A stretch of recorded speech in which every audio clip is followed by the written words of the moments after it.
name is Daisy, 32 years old, living in a small town just outside Nashville, Tennessee. At this age, I should be thinking about buying my first house, or at least taking a beach trip without bringing my laptop. But instead, I'm playing the role of unpaid accountant for my entire family, a role I never auditioned for. At the end of every month, when my paycheck hits, I don't think about new clothes or a dinner out. I think about my parents' utility bills, my brother's therapy sessions, and the credit card loan I co-signed for my mom 3 years ago, when she said, "Just temporarily, sweetheart." My brother, Ethan, is 4 years older than me. He used to be the family's golden hope. He had an MBA and was once a regional manager for a grocery chain. Now he lies around our parents' house playing video games, calling it psychological recovery from a toxic work environment. I call it systematic irresponsibility. Ethan quit his job last April after being passed over for a promotion. One evening, I had just finished a late shift, my hair still damp with sweat, when I walked into my apartment and found him already on my couch, yelling, "What's so great about Nick, huh? Dumb as a brick, can't talk straight, and he still got promoted. I quit." Slammed the resignation letter in the manager's face. I remember standing there frozen, still holding my fast food bag, unable to say a word. Not because I was shocked, but because I knew, from that moment on, I would be the one paying for his impulsive decision. My mom called the next day. "Daisy, the therapist says Ethan needs full rest. I know it's just temporary, but the bill, could you cover it up front?" Cover it up front. That phrase is burned into my brain like I'm some kind of emergency family bank. This month, I've paid $620 for Ethan's therapy, $198 for my parents' utilities, $74 for my mom's online order she accidentally clicked, and $1,150 for my own rent, because I still have to live, even if I'm slowly running on fumes. No one asked how I managed, whether I slept at night, or if I was okay choosing between a dentist appointment and paying the gas bill for the whole household. I'm the "she'll be fine" girl, the one they all call when their balance hits 3 digits. I used to think sacrifice was how you kept a family close, but more and more, I feel like an invisible support system. Someone people remember only when they need something, and forget the moment they get it. There are nights I lie in bed, eyes wide open, not from caffeine but from worry. I dread my phone lighting up the next morning with a text like, "Sweetie, Ethan needs another special session," or "I'm a bit short this month." And then I quietly send the money. No one sees how I juggle my finances, how I clench my jaw turning down tickets to a concert I'd waited 6 months for, just to pay another doctor's bill. I'm a breathing wallet, nothing more, nothing less. Everyone always says, "Daisy's strong, she'll figure it out." But I've started wondering, if I collapse, who's going to lift me up? I don't know exactly what moment made me think of the trip. Maybe it was when I stared at my work calendar and realized I hadn't taken a real day off in 19 months. Or maybe it was that night, when I overheard Mom on the phone saying Ethan needed another special treatment plan. "Just 4 more sessions, the doctor says they're crucial." Her voice was calm, not urgent, like I was an ATM programmed to understand. After that call, I turned off my phone and sat quietly on the living room floor. I looked up at the world map pinned to my wall, a gift I'd bought myself at 25, promising I'd mark every place I visited. It was still untouched. Not a single dot. And right then, Hoi An popped up on my computer screen. A travel blog, simple title, 3 Slow Days in the Ancient Town. I don't know why I picked Vietnam. Maybe because it was far from responsibility, far from Ethan, far from bills and transfer requests. I researched quietly, as if I might scare myself out of the decision. 3 weeks later, I had a round-trip ticket to Da Nang, a city I'd never heard of before, a room in a small riverside homestay along the Thu Bon River, with a wooden porch and lanterns hanging out front, a local cooking class booked for Mom. She once said she wanted to learn Asian recipes, but never did. A sunset boat ride for Dad. He always loved watching scenery, even though he never left the southern US. And for Ethan, a 3-day meditation retreat at a temple with no Wi-Fi, only silence, the same kind he once posted about on Facebook with the hashtag healing but not ready. I printed out the full itinerary, highlighted each destination, each activity. I pictured Mom smiling over a real bowl of pho, Dad quietly soaking in the riverscape, and Ethan, maybe, just maybe, saying a little less. I thought, if this is the only thing I do for myself this year, let it be something beautiful. On the departure day, I had a short presentation with an international fashion company. If it went well, they'd sign a 6-month contract with my agency.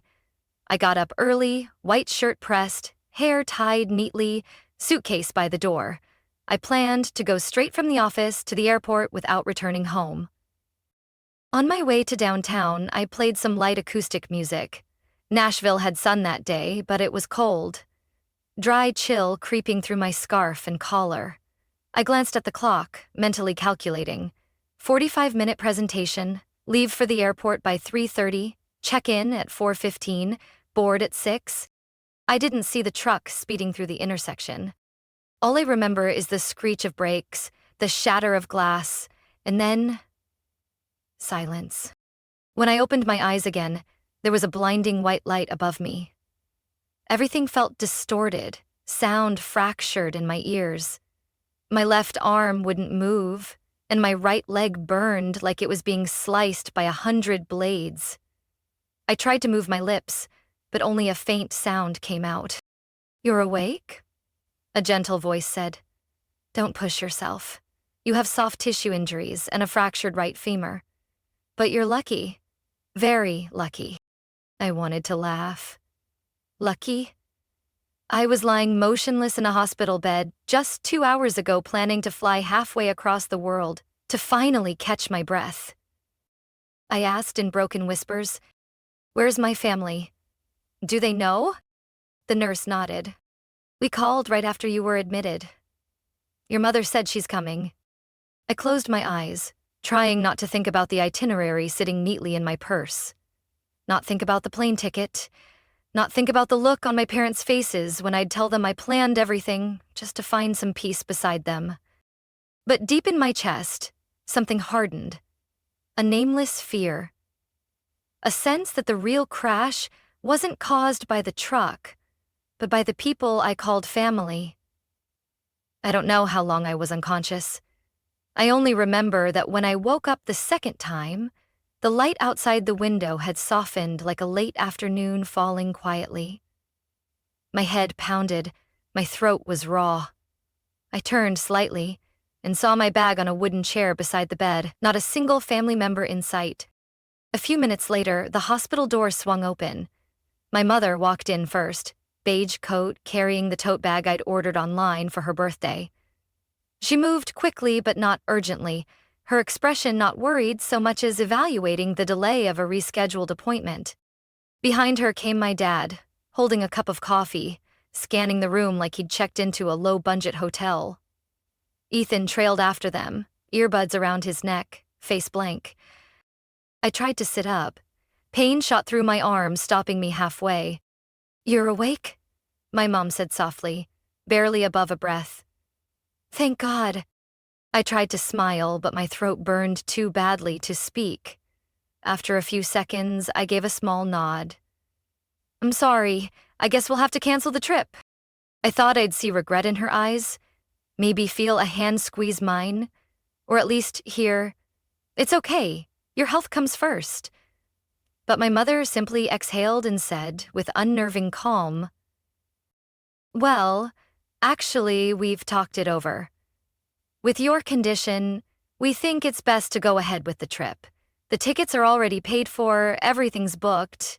Can't cancel now." I blinked. "You mean, you're still going?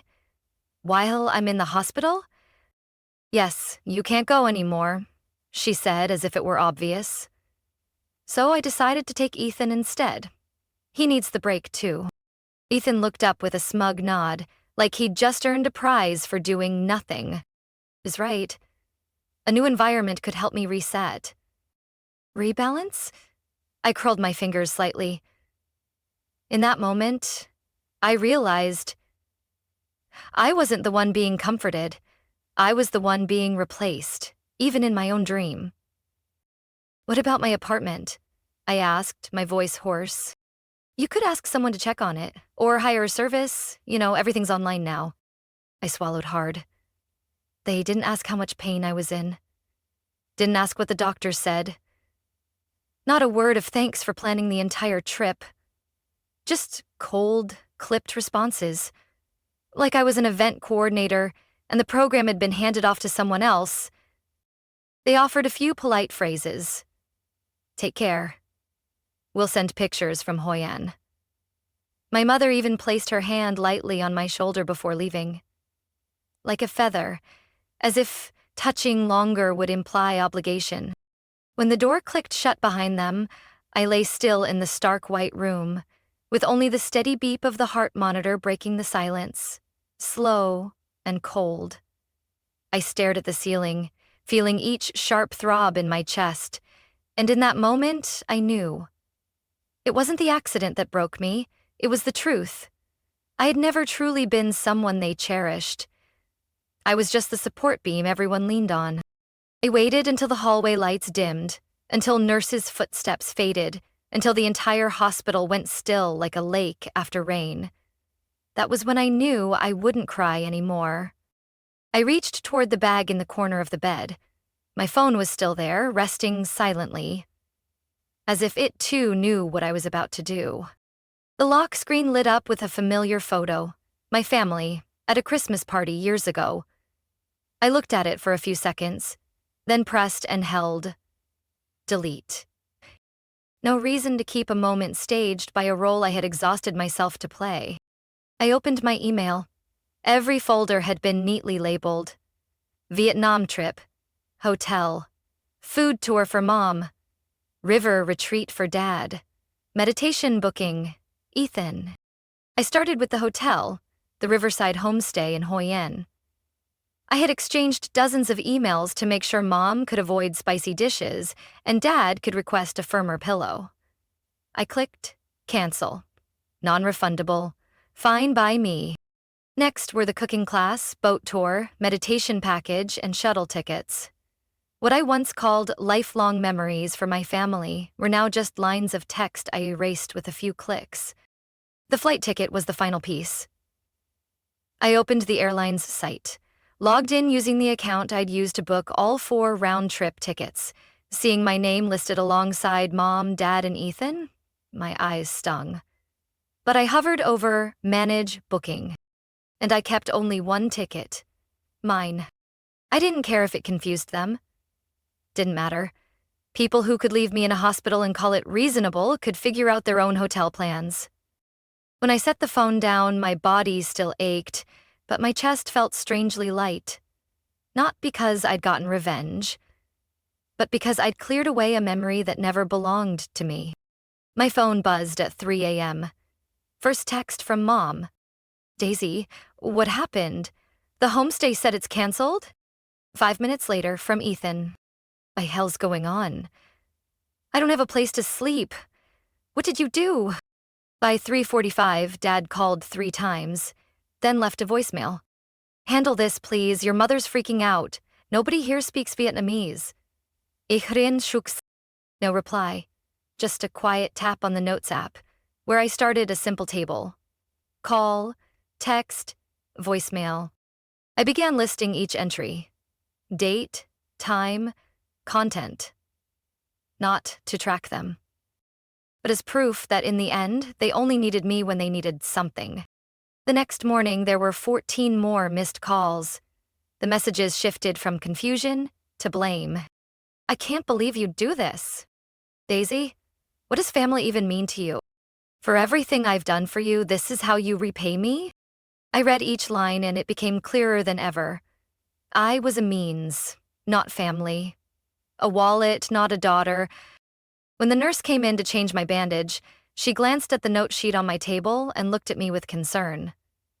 "A to-do list?" she asked gently. I smiled. "No, a list of things I'll never do again." 3 days after I canceled the entire trip, the hospital room settled into an eerie calm.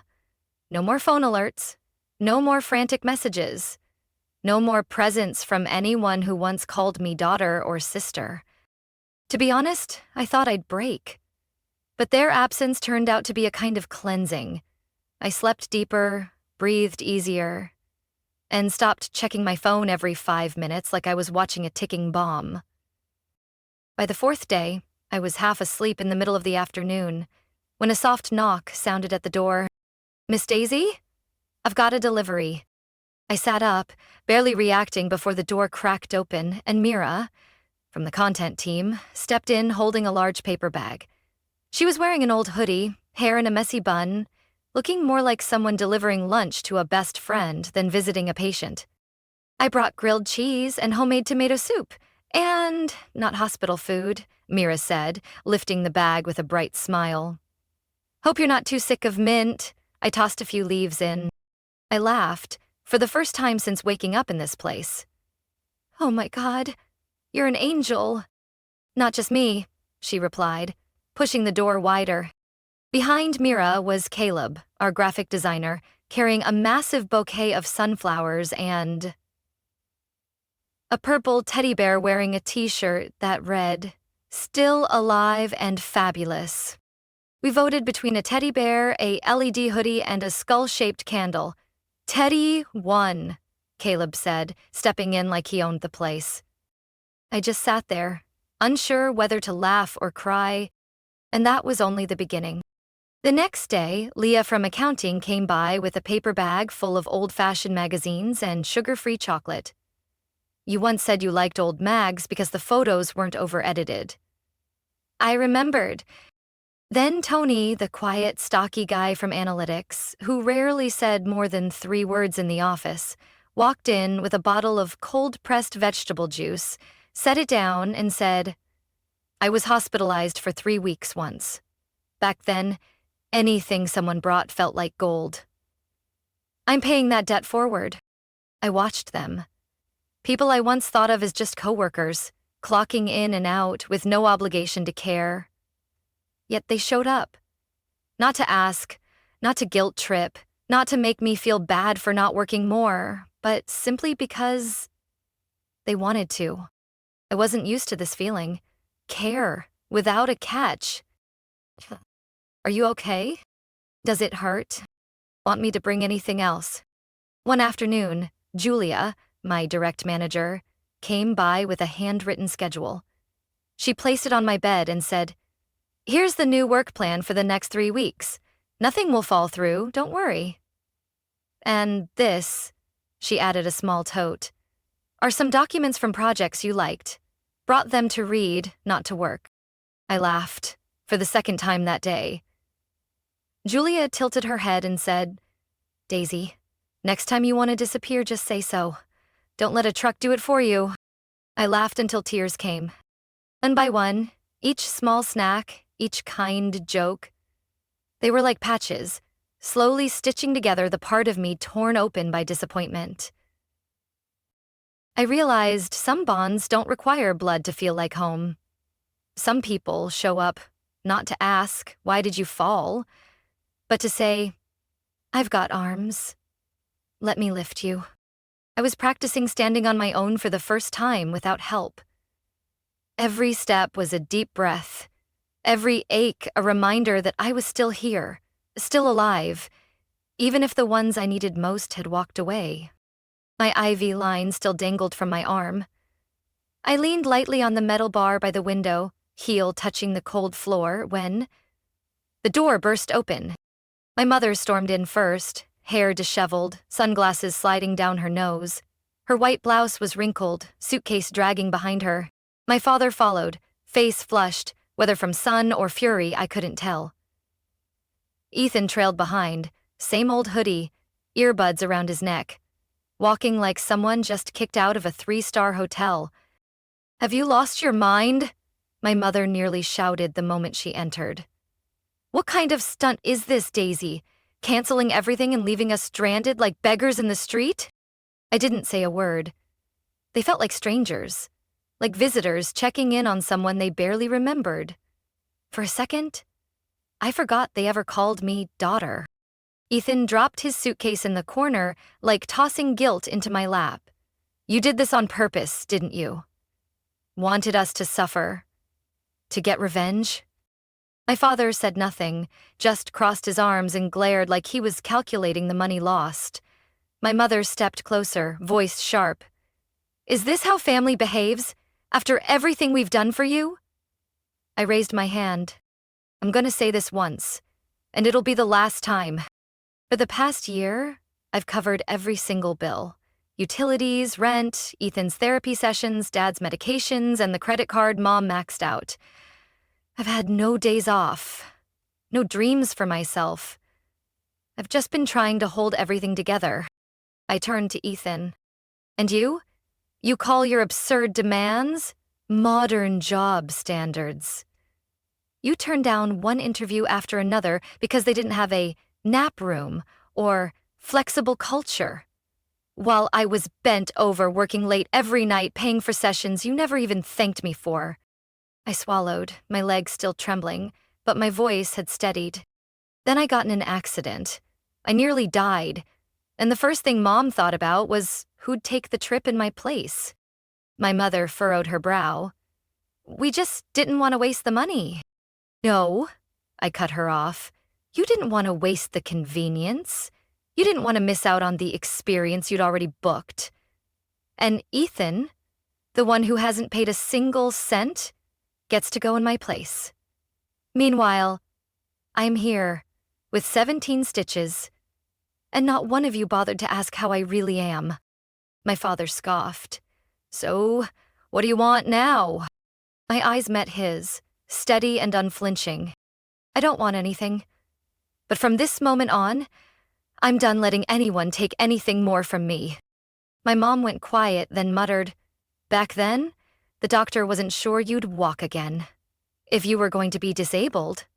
What, should we have just wasted the trip? I froze. Not because what she said was wrong, but because it was the rawest confirmation of every gut-wrenching instinct I'd had these past few days. I pressed the nurse call button. My voice came out disturbingly calm. Amber, I need assistance. Her voice came over the intercom. Daisy? What's wrong, honey? I need to call security. Please ask them to escort these 3 people out and add them to the restricted visitor list. Daisy, what are you saying? My mother snapped. You're really cutting us off? When the security guards entered, no one spoke again. Ethan grumbled under his breath. My father glared at me like I'd just ruined a business deal. And my mother looked at me like a stranger. The door closed behind them. The sound of suitcase wheels echoed down the hallway. Each turn sounded like a chain hitting the floor. 3 days after I asked security to remove them, my hospital room returned to its original state, quiet, clean, and free of my mother's overly sweet perfume. Just me, the little cactus Caleb brought by the window, and the soft morning light slipping through the white curtains. I started healing, bit by bit. During the first physical therapy session, I fell. The second, I dragged myself to the chair. By the fourth, I stood up on my own, sweat soaking the back of my neck, but I stood. Every step was a promise to myself. I will no longer crawl under anyone's weight. What surprised me wasn't how my body recovered. It was how quiet my mind became. For the first time in years. No more midnight texts. No more manipulative phone calls disguised as guilt. No more borrowed money labeled as just helping. My family still texted. At first, they were furious. Then the guilt began. I'm sorry if I said too much. We're still family, aren't we? If you need space, I understand. But don't forget your blood. I didn't need to explain or defend. The quiet was enough. It gave me space to breathe. On my terms. 3 weeks later, I was discharged. No one came to pick me up. I called a ride myself. When I got to my small apartment and opened the door, I stood frozen for a long moment. The place was spotless, peaceful. The air carried a faint hint of lavender. On the kitchen table sat a vase of wildflowers and a small note. "Welcome home, Daisy. Content and design team?" The fridge was stocked with easy-to-digest meals. The closet had a few new sets of folded pajamas. There was even a pair of soft house slippers with a tiny tag that read, "No reason for sore feet, even if your heart once was." I dropped onto the couch, cradled the flowers in my arms, and for the first time in a long time, I felt like I belonged, without having to give myself away to be kept. It took me another 2 weeks to fully recover. During that time, I worked remotely for a few hours a day. Julia's first email had only 7 words. "When you're ready, we'll be here." The day I returned to the office, it was lightly raining. I walked into the elevator holding an umbrella in one hand and a box of donuts from my favorite bakery in the other. Just the thought of seeing everyone again softened something in me. The elevator doors opened on the 9th floor. Same soft lighting, same quiet keyboard tapping, same smell of fresh coffee from the shared machine. But when I pushed open the office door, the entire room stood up. A whiteboard greeted me with carefully written words. "Welcome back, boss lady." Caleb snapped his fingers and launched a tiny strip of glitter into the air. "Mira brought my favorite egg sandwich." Julia stepped out from the meeting room and hugged me tight. "Not because of work, but because we missed you." 4 months after being discharged, I booked another plane ticket. This time, there was no packed itinerary for the whole family. No notes labeled "Mom's allergies," "Dad doesn't eat seafood," "Ethan only sleeps on queen beds or bigger." No spreadsheets, no private tours, no one to care for but me. Only one name on the ticket. Daisy Harper. One person, one journey, no strings attached. I didn't choose Hoi An again, not because of pain, but because I wanted to begin something entirely new, with no leftovers, no comparisons. And I chose Kyoto. Partly because I once read somewhere that if Rome is where you go to reflect on the past, then Kyoto is where you learn to be quiet again. I no longer needed a vacation to earn someone's love. I just needed a space to meet myself again. The day the plane landed at Kansai Airport, there was a light rain. No storm, no wind, just clean, soft drops, as if the world wanted to rinse away what exhaustion still clung to me. I boarded the train into Kyoto with one small suitcase and a canvas crossbody bag. No one texted to ask, "Are you there yet?" No reminders like, "Don't forget Dad's meds." That silence, it was unfamiliar, almost comforting. The hotel I picked sat in a quiet corner of the old Gion district, with black tile roofing, sliding wooden doors, and a small balcony facing a mossy stone garden. I stepped into the room, slid open the doors, sat down on the wooden floor, and breathed. The next day, I walked alone to Nishiki Market and enjoyed a warm taiyaki filled with red bean paste. I snapped a photo of it, then opened my phone's gallery. And I deleted every old photo of family vacations that felt forced, every stiff meal smile I had paid for. I deleted them all. Not to forget, but to stop carrying them with me. I continued walking to the bamboo grove in Arashiyama. Among thousands of tall green stalks, the wind whispered through the leaves like music no one had written. On the 3rd night, I had dinner at a small soba bar with only 8 seats. I ordered a hot bowl, sat quietly at the wooden counter, spoke to no one, smiled at no one out of politeness. I just existed. Back at the hotel, I soaked my feet in warm water left by the front desk. Then I opened my phone and pulled up the confirmation email. Subject line: "Your Kyoto retreat. Confirmed." I didn't cancel, didn't forward it, didn't share the QR code so someone else could go instead. This ticket was mine, and I was going to use it all the way. While I was still in Kyoto, a message popped up from Ali, my cousin in Florida. Have you seen Aunt Helen's Facebook? I think you should. I no longer jumped at notifications. I brewed some tea, sat on the wooden deck, and only then opened the app. My mother's profile appeared at the top, a pinned post. 4 long paragraphs spaced between a few old photos.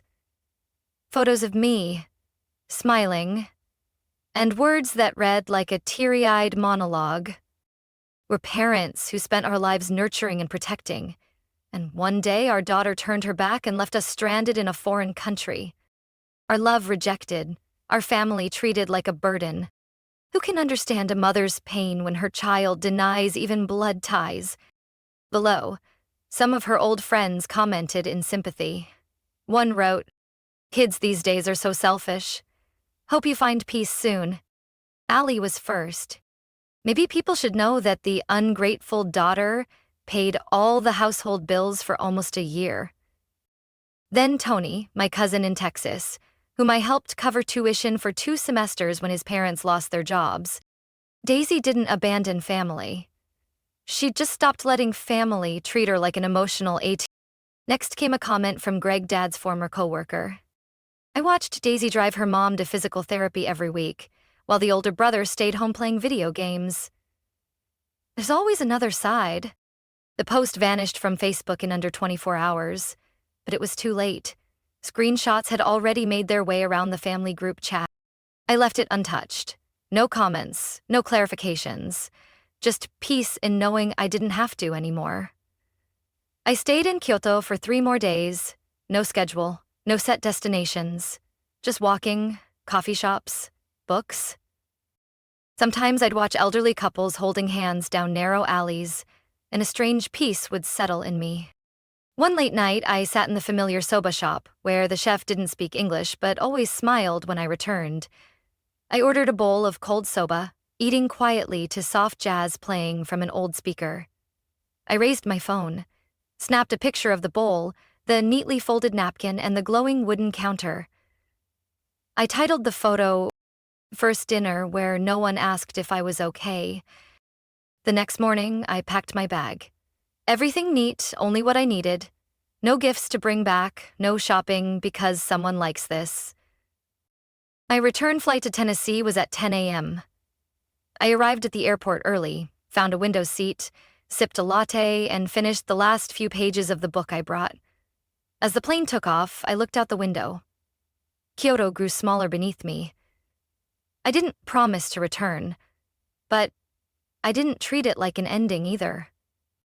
Back in Nashville, I didn't rush back to my old life. I took another week off. Did nothing except cook, take walks, plant a few herbs on my balcony, and write. I live alone, but I'm not lonely. I have an apartment filled with sunlight, a job where I feel valued, a group of friends who don't expect me to earn kindness with exhaustion. And for the first time in my life, I have myself, whole, and not missing anything. Daisy's story is a reminder that sometimes, to truly begin living, we must let go of the weight labeled family responsibility when it becomes a one-sided burden. Loving someone should never mean sacrificing yourself to the point of emptiness. In real life, many people wrestle with the line between duty and self-preservation. Daisy didn't become the bad person by choosing silence and stepping away. She simply did what everyone deserves to do: live for herself. What do you think about Daisy's decision? Would you have done things differently in her place? Share your thoughts in the comments, and don't forget to follow the channel for more powerful and heartfelt stories about family, love, and growth.